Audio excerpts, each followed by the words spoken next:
Alright, good morning mga boss. Magandang araw sa inyong lahat.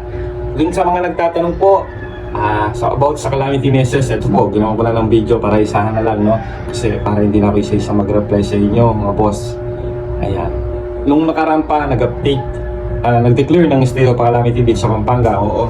Pero kahapon lang po, ng hapon, puro mga alas 4, alas 3, alas 4, nag-update yung system ni SSS about sa calamity loan. So ayun, simula po kahapon, ng hapon nga, ay pwede na mag-apply ng calamity loan doon sa mga eligible, no? Yung mga pwede po na mag-apply, siyempre yung mga nasa 36 months mataas na, tapos kailangan wala kang loan sa calamity loan.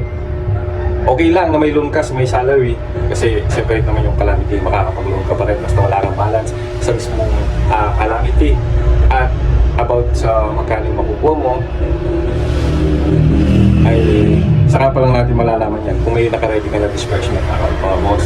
At isa pa nga, hindi po pala ako empleyado ni SSS, no? So mga tropa ay tinutulungan lang din na makapag-apply about sa calamity loan na yan o sa salary, no?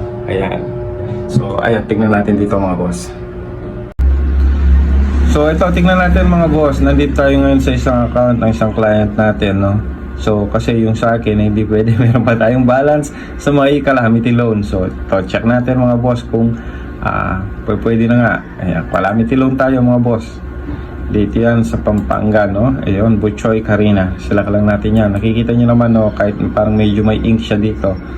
Yung LCD natin. Monitor mga boss. So, ayan, yung loanable niya, 17,000 sa may calamity. So, click lang natin to, itong home address.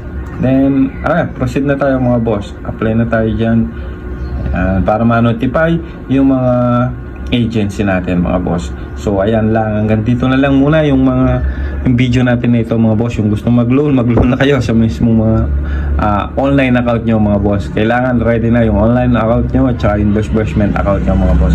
So hanggang dito na lang. God bless you all mga boss. Maraming salamat.